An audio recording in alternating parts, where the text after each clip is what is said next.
This is Robert P. Fitton, known in the Matthias Jones mysteries as R P Fitton. This is not a time travel book. This is a different type of mystery series about murder, except it has some levity in it.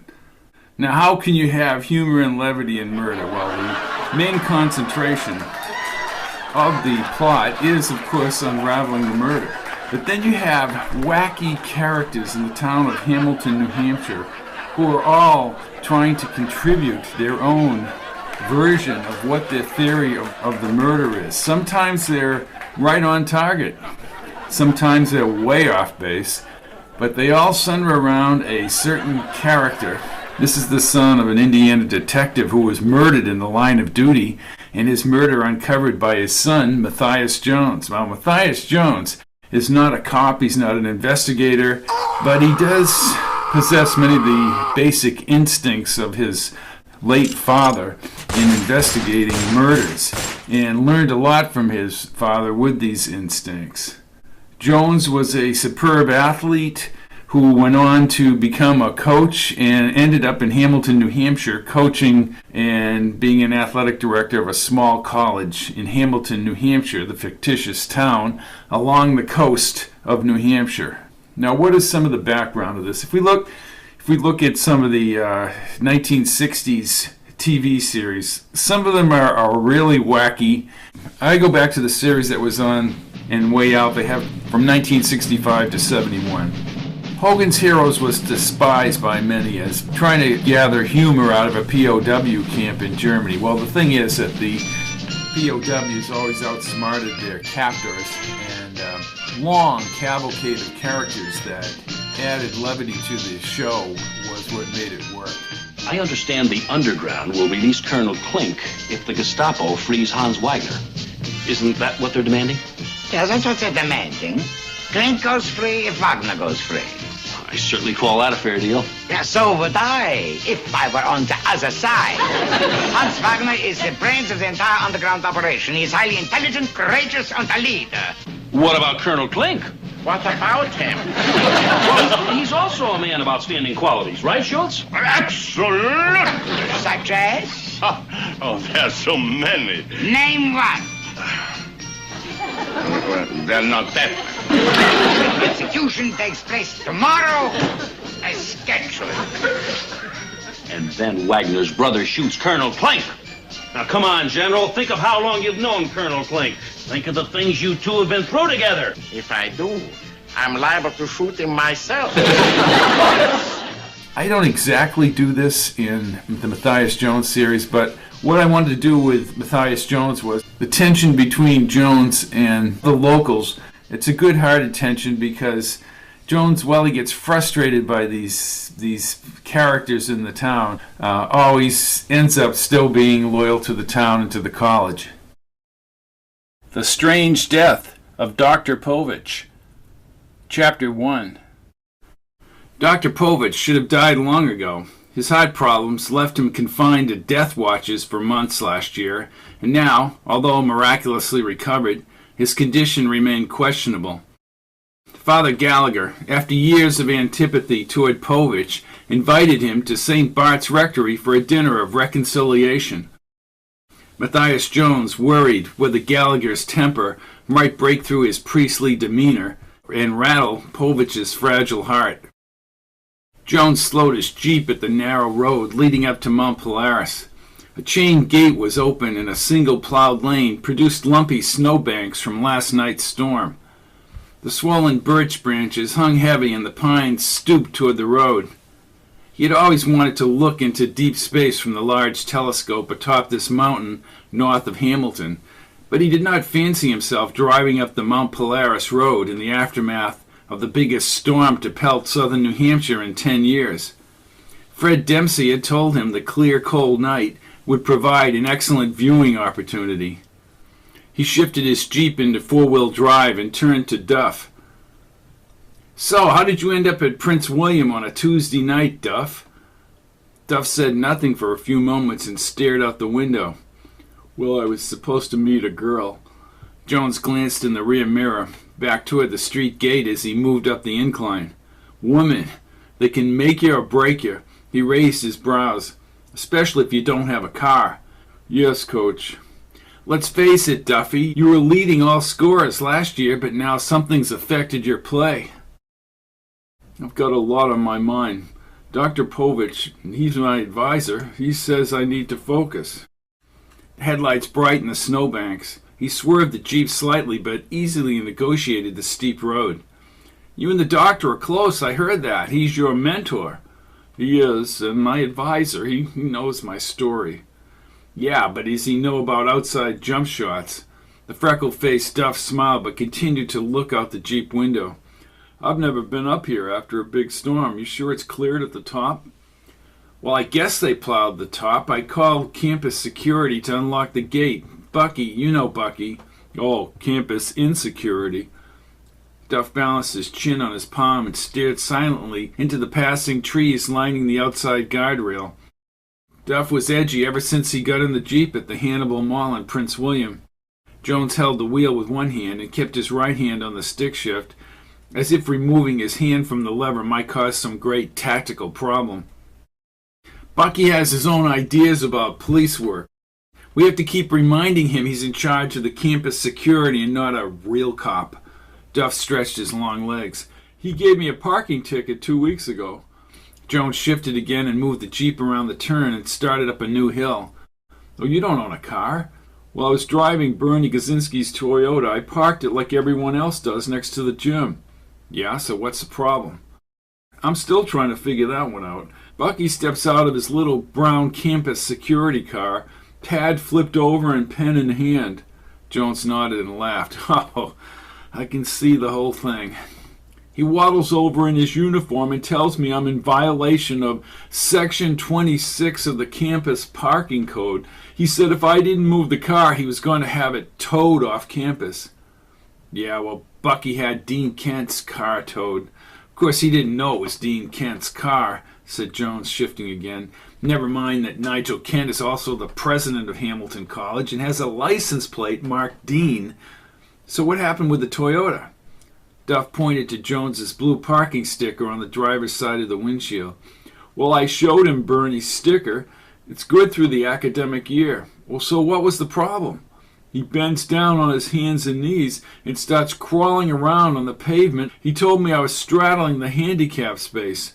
I guess I was by a couple of inches. So he moves his pen around that little pad of his and rips off the sheet. $25! Jones rounded the corner that led to the final hill to the observatory. Oh, come on! Seriously? Jones winced as he thought of traveling to an auto body in Prince William with Nigel and finding Nigel's Mercedes stuck between two rusted Ford Pintos from the 1970s. Duff, let me speak with Dean Kent, see if I can clear this ticket thing up. I think Bucky went a little overboard, said Duff, pausing and looking at Jones. Coach, I'm sorry. For what? They moved along the snowbank, now covering the guardrail high above the valley. Things are bothering me. Jones shifted again. The narrow plowed road leveled in the headlights. You want to talk about it? Duff shook his head. Well, I will. Okay. Jones tried to change the subject as he moved through the plowed snow. Dr. Povich looked healthy when I talked to him at the last game when he invited me up here. Well, Dr. Povich is lucky to be alive, said Duff. Yeah, he's been through it all, that's for sure. Everybody thought he was a goner last year when he was in that hospital down in Boston. He was there for months, wasn't he? Well, he came out of it, and Professor McIntyre was shocked. Oh, yes, his art professor friend. He's got a good 20 years on her. Jones flicked the high beams as the road darkened through a birch thicket ahead, and the Jeep's large tires crunched the snow tracks. 34 years old, and I guess he's 62. I heard she likes to spend his money, said Duff. I guess Dr. Povich's wife had some bucks, and his college texts are popular. Jones laughed and zipped through the woods. You know all the dirt on campus, Duff. You ought to start a gossip column for the school paper. Maybe start with the way this telescope was refurbished. But I guess that feud was smoothed over tonight. I'm very surprised that Father Gallagher asked Povich over to the rectory. They hate each other, said Duff. The money from the Elton Foundation was set to refurbish St. Bart's. Tawny Fox turned in the road ahead and his eyes glowed in the headlight's glare. He scurried into the darkness. I can't believe Povich took on Gallagher like he did. Every cent went into this telescope. Alton's governing board leans toward churches and non-profit endeavors. Povich convinced them of the observatory's merit in getting the money. Well, it may be a little bit more complicated than that. What did Father Gallagher say to him? Oh, you don't want to know exactly what Gallagher said to him. I thought he was a priest. Well, he is, but don't ever back him into a corner. He used to box and was a football player at Notre Dame. Without the Alton money, he was left to raise the $600,000 for the church renovation himself. Jones gazed at the Hamilton lights twinkling across the valley. The brighter Prince William City glare unfolded beyond the Devonshire hills to the west. I would have liked to have been a fly on the wall at that rectory tonight. Duff tapped his fingers on his thigh and looked out the side window. Jones shifted along a cable fence, supported by cement posts, half buried in the snow near the cliffs. He turned onto a long, straight wooded stretch. In the field beyond, 2 cars spewed smoky exhaust into the cold night air and cast their headlights across a chain gate. Oh, no, said Jones. What? Duff turned. Bucky Driscoll, why is he still up here? Fred Dempsey's maroon minivan was to the left, and parked diagonally across the mountain road was a dark brown Ford Focus. The door was marked in bold green letters, Campus Security. Oh, he's probably supposed to unlock the gate for us. Jones pulled alongside the minivan and rolled down his window. He was about to lean over to talk to Fred when the rotund Bucky, in his blue and gold security uniform, swung a huge sledgehammer through the air. What the hell is he doing? They don't call him Campus Insecurity for nothing, said Duff. Bucky's glasses slipped down his humongous nose and his foggy breath billowed into the night. He grunted as he bashed the gate lock. His heavy winter coat was draped over the hood of the van. Hasn't he ever heard of a key? Well, Matthias, welcome to Mount Polaris, said Fred Dempsey, smiling from the minivan. Jones stared at Bucky, and then he turned to the dark-haired Dempsey. The Fletchers want Campus Security to have all the keys. A sudden crunch and the sound of glass breaking sent Jones from the Jeep. Duff followed him around the minivan. Fred Dempsey looked on in astonishment as Bucky pulled a sledgehammer out of the van's smashed headlight. Bucky, you just hit my headlight. Hey, I ain't one to give up. I'm just glad to be alive to live another day. Bucky lifted the hammer into the air again, and everyone moved back. He growled like a distraught bear, swung again, but missed the lock and fell backward into the snow. Sitting on the icy road, he pointed at the lock. You stupid lock! Jones rushed forward and rubbed his hands in the cold. Bucky, where's your key? Still sitting in the snow, Bucky shook his head and pulled a cluster of keys from his coat pocket. He pushed his wire-rimmed glasses back up his nose, and with his mouth hanging open, he focused on the keys. Nope, she ain't here. Got 'em all numbered. Jones zipped his parka. He tightened his face in the cold as he looked at Duff and Fred. Fred alternated glances between the broken headlight and Bucky. Well, why don't we all get back in our cars? Dr. Povich will be along shortly, and he should have a key. Nope, he don't. I took it away, said Bucky, using the hammer handle to leverage himself up. He grabbed both sides of his belt and tried to yank his trousers over his stomach. You see, Dr. Povich having that key would be a violation of school policy. Jones' fingers were numb and his nose stung. I'm going back to the Jeep. Come on into the minivan, Matthias, said Fred. Fred gawked at the broken headlight as he passed and slid the van's side door open. Big band music shook the speakers as Jones and Duff crawled inside the warmer air. Jones slid the door shut. Once Fred was back inside, he leaned forward and squinted. What a loose cannon! Nigel hired him. Apparently he had a good record at some school in New York. Yeah, ding-dong school, said Jones. Bucky, the back of his pants now soaked, returned from the campus security car with a hacksaw. What's he going to do now? Duff leaned forward. Coach, he's going to try and cut that thick chain with that little hacksaw. Jones pushed the illuminated dial on his watch. Oh, mercy. Fred, why don't we just walk the rest of the way? It's another mile, Matthias. If it were summer, I would. Jones closed his eyes for a second and reclined in the seat. He thought about the open chain on the bottom gate at the base of the mountain. Wait a minute, didn't he open the bottom chain? Wouldn't they have the same key? Well, that would be logical, wouldn't it? Asked Fred. Jones nodded. Except Bucky changed them last week for security purposes. And then he lost the key, said Jones, looking out at Bucky, hacking furiously at the chain. No, he lost the key to the old lock. Fred turned down the radio, and an AM station out of Portland, Maine began a news broadcast. He pushed the FM switch and twisted the dial for the campus station. Nice van here, Fred. You like the van? Jones checked the mileage. Is that 275,000? Van looks newer than that. No, you're looking at the elapsed mileage, 275. I always push it to zero when I fill up on gas, so if something goes wrong with the gauge, as it has on occasion, I know how many miles I have left before I'm running on fumes. But I did cross the 140,000 mark.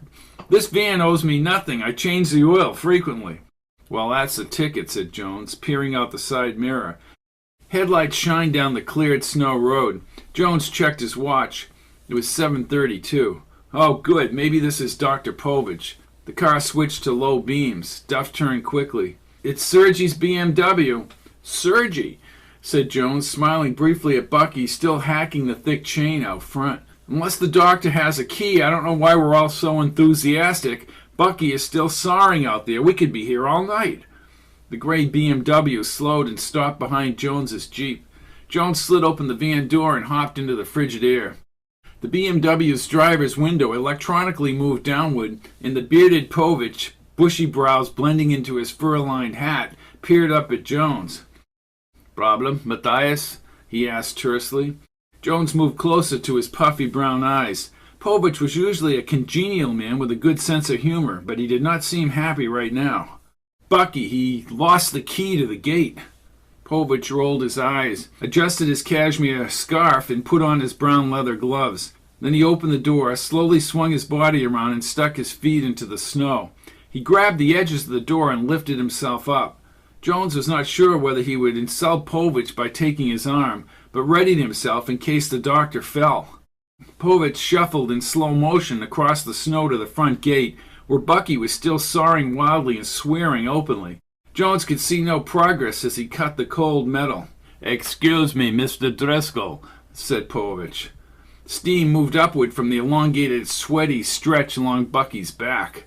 In the cold air, he curled his lip upward and breathed heavily. Huh? I believe you misplaced the key. Ah, don't you worry, Dr. Povich. I've had years of experience in security. Jones rolled his eyes and jumped up and down to negate the effects of the cold. He had coached football games in colder weather than this, but at least he could run up and down the sidelines. Your hat, said Povich. Oh, I don't need no hat. The cold and me. Hey, we're good buddies, said Bucky, and with saw in hand, he faced the chain again. No, the other day in my office you taped the key to the visor of your hat. Jones looked to his right and retrieved Bucky's hat from the car hood. Under the visor was a long piece of masking tape. The key was stuck to the adhesive when he peeled it back. Bucky, still looking confused, held the hacksaw in his hand.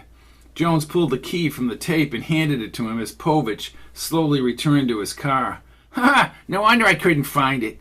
Jones pinched the bridge of his nose.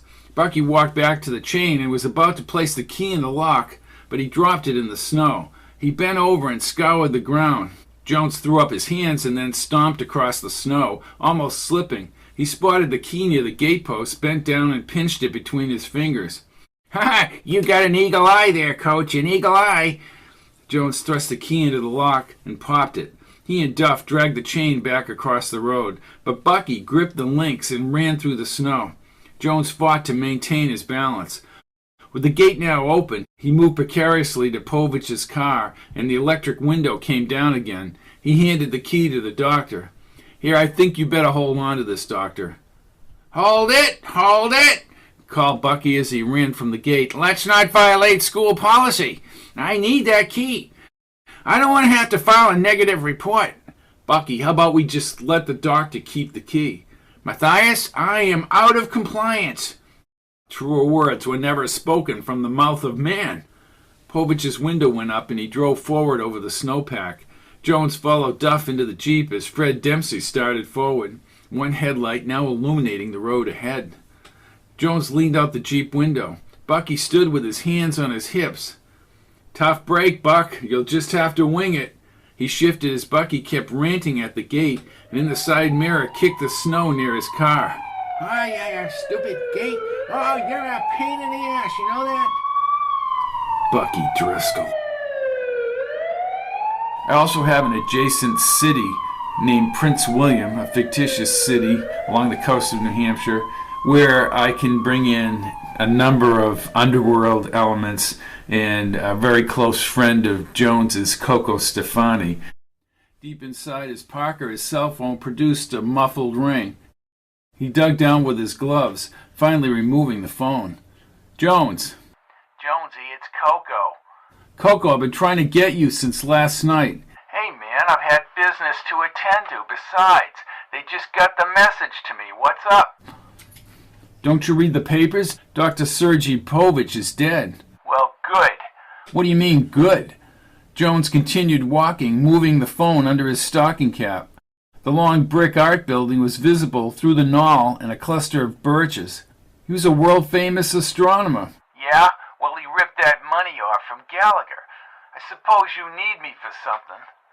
A few passing students turned when Jones raised his voice. "Need you? The guy was poisoned, probably at St. Bart's Rectory, and Gallagher is gone." "Ah, no shit. You think Gallagher did it, huh?"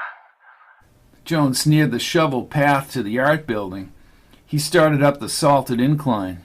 "Don't play dumb with me, Coco." "Hey, he hated Povich, Jonesy. You know it and I know it. Maybe he did do it." "Do you know where he is?" "I don't know nothing."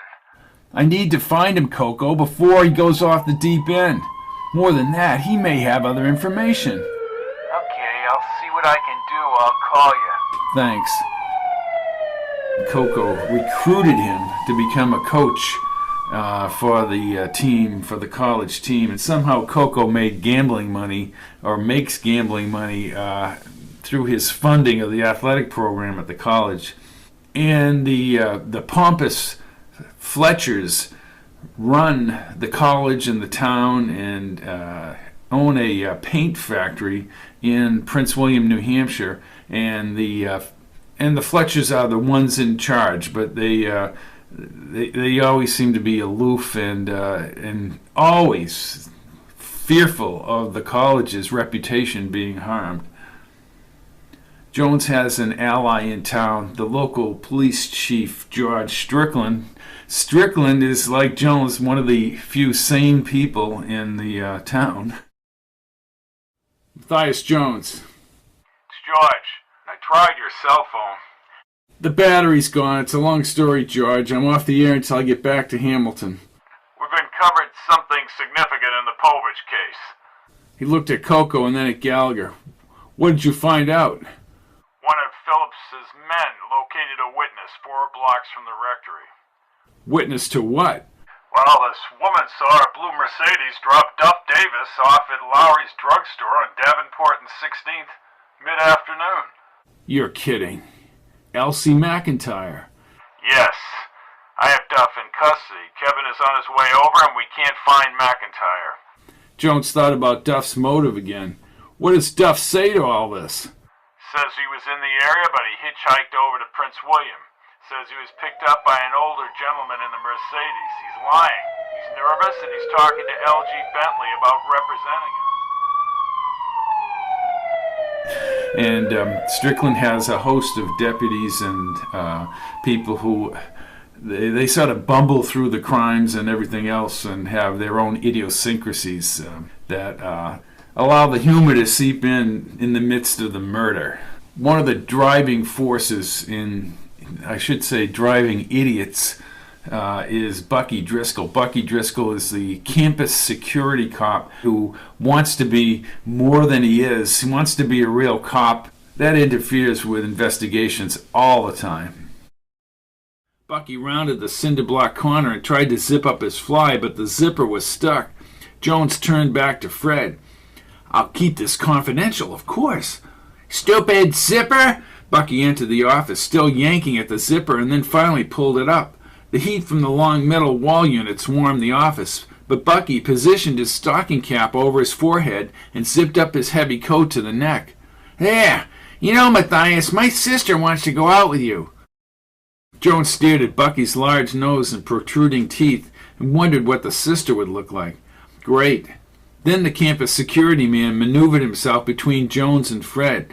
"So, Dr. Dempsey, I want you to know that I've been doing some observing in my backyard telescope." "Oh?" asked Fred, smiling at Jones. "Yeah, I've been studying Tranquility Base. You know, Tranquility Base, where Buzz Armstrong landed on the moon in '69. "That's Neil Armstrong, Bucky," said Jones. "Flag is still flapping up there." Fred edged Jones toward the door.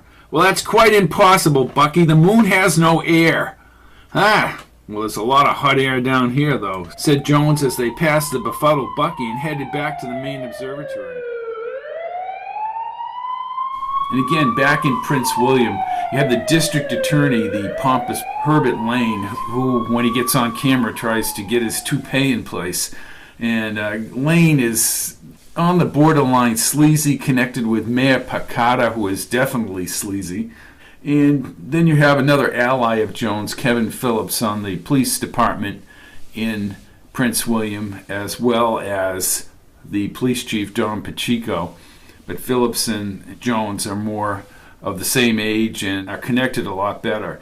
Jones also is connected with Father Gallagher, who is a local priest in a parish in Prince William, which brings in a whole assortment of other characters and circumstances into the novel. The first audio book that I put up of the Jones series is The Strange Death of Dr. Povich, which begins at the observatory up in Mount Polaris, overlooking Hamilton at the college's observatory.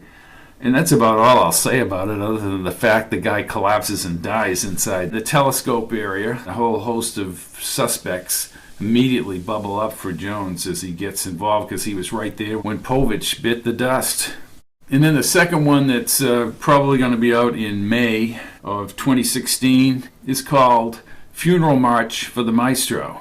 We have the conductor of the Prince William Philharmonic Orchestra, who is shot dead in the conservatory at Hamilton College as he's playing his cello, as he does every morning at 9 a.m.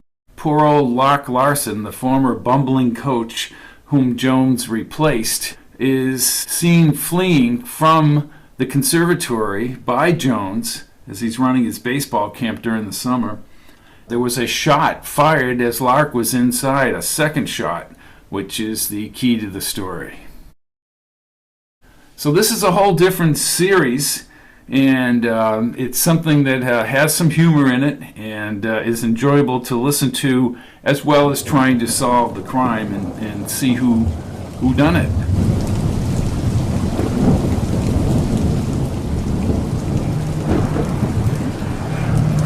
This is Robert P. Fitton. I think I hear the police car, and I think I've been solving murders in Hamilton, New Hampshire, and beyond.